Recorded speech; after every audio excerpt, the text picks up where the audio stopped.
Mga kababayan, pakinggan po natin tong isinuwalat, binulgar po dito ni Madam. Ito po ay isang podcast, no, kung saan in-interview siya ng isang content creator or vlogger. Ito po yung source natin. Kung hindi po ako nagkakamali, siya po yung in-interview ni Ted Pailon din. Napakinggan ko po yan. Humagulhol po siya sa iyak, no, dahil meron po siyang isinisiwalat noon nung panahon ni Duterte na yung nakawan scheme, yung corruption scheme sa DPWH na matagal na niyang isinisiwalat, hindi siya pinakinggan, and then later on na-ambush po yung kanyang anak, na pagkamalang siya pero yung anak po niya yung naitumba or tinumba ng mga nang-ambush, no? Pakinggan po natin yung mga isinuwalat niya dito. Patungkol naman po ito sa sinasabing peke, fake war on D ng Duterte administration. Pakinggan po natin. Ito number one. Sasabihin ko to. Swerte ka, sa iyo ko lang sasabihin ito. Si Secretary, DOJ, Department of Justice, Aguirre. Nilabas na nila yung mga drug lords convicted na Chinese. I have documents. I have documents. And these documents, Pinadala ko. are this the one has been parang na-show na po ito sa public? Hindi. Tinago nila. Pumunta ako kay Dante Jimenez, the ACC pa, Yes. pinakita ko. Hindi niya pinansin. Nilabas na nila yung mga drug lords convicted na Chinese. I have documents. I have documents. Hindi. Hindi pa. Tinago nila. So now, niiyak ako. Nasaan na yung advocacy? At di ba sabi ni Digong noon, I hate, bakit? Itong mga convicted drug lords. Bakit? Sunod-sunod silang. So, ibibigay ko yan sa mentor ko. Mentor ko siya sa leader namin, sa head ng DACC, nilabas.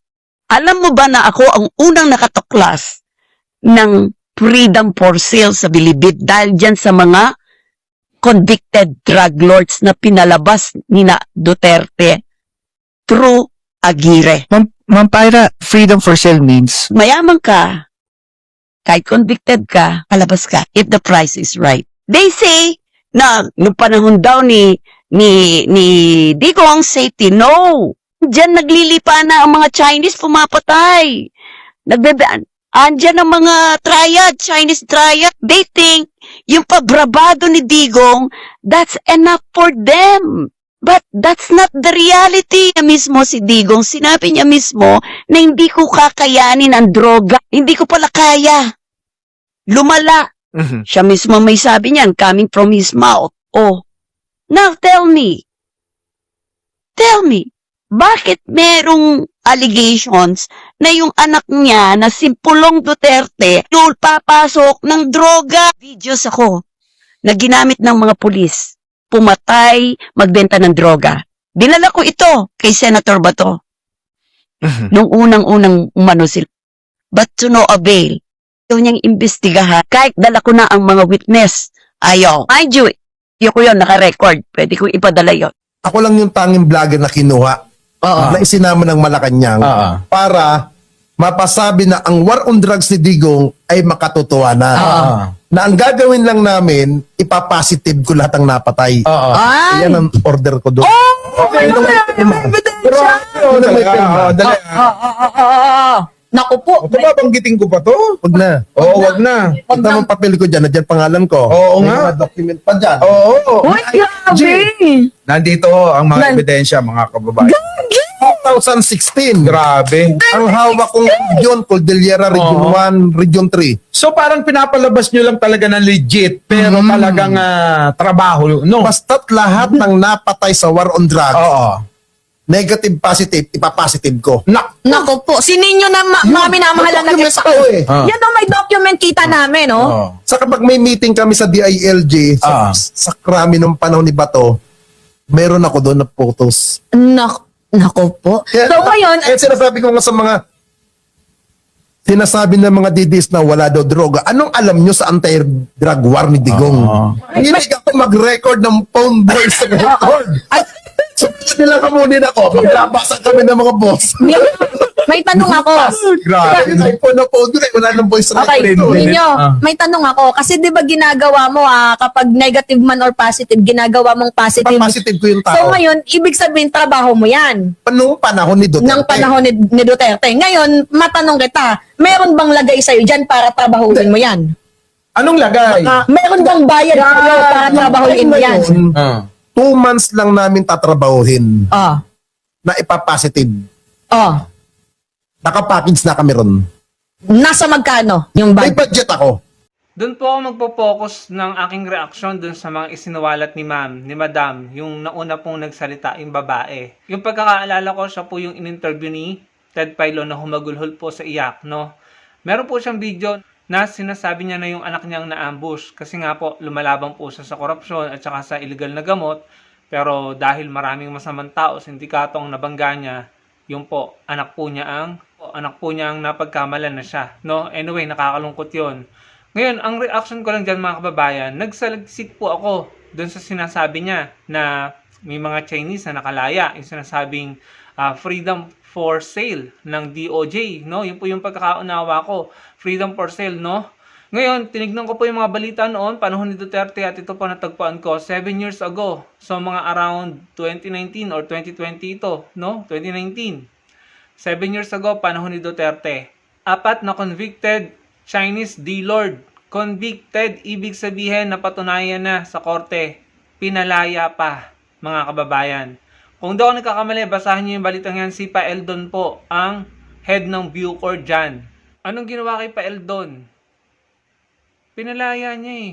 Yung 4 na convicted Chinese D-Lord, mga kababayan. Pinanagot ba si Pa Eldon? Kung matatandaan niyo si Pa Eldon bago naging Bucor yan, nag-custom muna siya. Nung nasa custom siya, nakapasok ang mga magnetic lifter, ang mga pinanagot lang mga maliliit na tao, mga Pilipino. Walang Chinese D-Lord, walang mga big time. Si Pa Eldon din yun. Sa custom. Nung nakapasok ang mga bilyones na halaga ng shabs na yung pinagbabawal na gamot na nasa magnetic lifter, si Pa Eldon din yun. Inilipat siya sa Bucor. Paglipat niya sa Bucor, nakalaya yung 4 na convicted Chinese D-Lord. Mga kababayan, pambihira naman.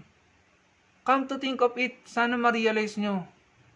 Kaya hindi ko masisisi yung mga taong nagsasabi na peke or fake ang war on D ni Duterte, mga kababayan. So, kung tama yung pagkakaalala ko, nag-custom muna si Pa Eldon, nakapasok yung mga magnetic lifter, and then nilipat siya sa Bucor, nakawala naman yung 4 na Chinese D-Lord. Kayo na lang po ang humusga. Tapos ito si Aguirre, panahon ni Aguirre, basahin niyo po ito, ang reference nito, Inquirer andyan. Dinismiss ang kaso ng self-confessed D-Lord na si Kerwin Espinosa at yung kay Peter Lim. Dinismiss, mga kababayan. Panahon ni Duterte, DOJ si Aguirre. Panahon din ni Duterte yung nangyari sa magnetic lifter sa customs under Pa Eldon. And then under Pa Eldon din, nakalaya yung 4. Pinalaya yung 4 na convicted na patunayan na sa korte ng mga D-Lord, mga Chinese.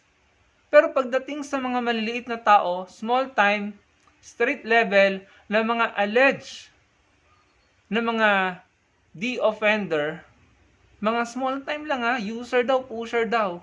Hindi binigyan ng due process, tegi na agad, itinumba na agad, tinukahang na agad yung mga maliliit na Pilipino, kaya ang daming nadamay na inosente, mga kababayan. Hindi binigyan ng due process. Para sa mga DDS, guilty na agad yung mga yon. Para sa mga DDS, guilty na agad yung libo-libong na EGK. Pero yung 4 na pinalaya ni Pa Eldon under sa panunungkulan niya sa Bucor, guilty na yun eh. Convicted na yun eh. Bakit pinalaya pa? Ang hirap intindihin nun, mga kababayan. Ewan ko lang kung paano nyo naiintindihan yun, no? Sa mga DDS, paano nyo naiintindihan yun?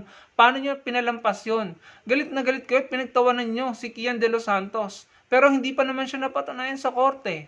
Pero yung 4 na convicted Chinese D-Lord at yung pinawalang visa or dinismiss yung kaso ni Peter Lim at saka ni Kerwin Espinosa at iba pa under the watch of Aguirre sa DOJ, panahon ni Duterte, Pinalampas niyo yun, hindi niyo yun binatikos. Pero yung mga maliliit na tao, yung mga inosenteng bata na nadamay, ang tawag niyo collateral damages. Grabe kayo, ang sama niyo. Kaya talagang ako ngayon nauunawaan ko lalo kung bakit tinatawag ni Senator Trillanes na fake yung war on D ni Duterte, na lahat yung palabas lamang eh. Kahit yung anak nga niya si Pulong Duterte tsaka si Mans Carpio, manugang niya, kung daw ako nagkakamali, si Guban yata or si Taguba ang nagsabi sa Quadcom, may nagsabi daw sa kanila na wag daw idadamay yung dalawa. Pambihira mga kababayan. Tapos si De Lima, inosente, kinulong nyo ng halos 7 taon. Yung inosente. Tapos yung mga ginamit nyo pang witnesses labang kay De Lima, mga convicted din na D-Lord. Nakalimutan ko yung pangalan ng isa namatay daw sa COVID eh. Nakalimutan ko yung pangalan nun. Pero hindi naman pinakita sa media yung katawan.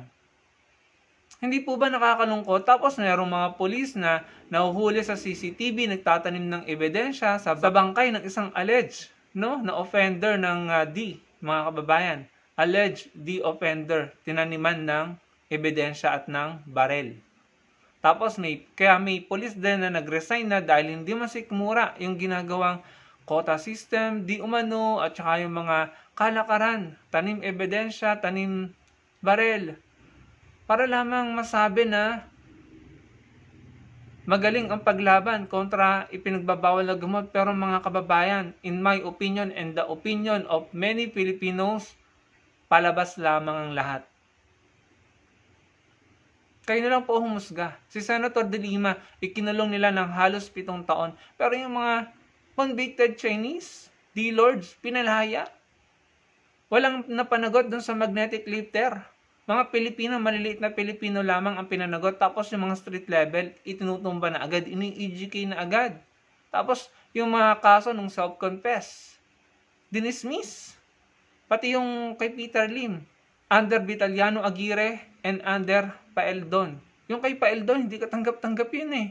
Nung nasa custom siya, nakapasok yung mga magnetic lifter.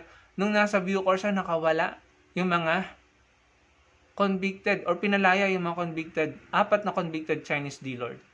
Pambihira naman yung ginawa sa atin mga kababayan. Kinanong po humusga dyan. Nakakaumay, nakakagalit. Tapos gusto pa nilang makabalik sa kapangyarihan. Good luck na lang po sa atin pare-pareho kapag nakabalik po yung mga yan. Huwag na po tayong umasa na magiging maayos pa ang Pilipinas.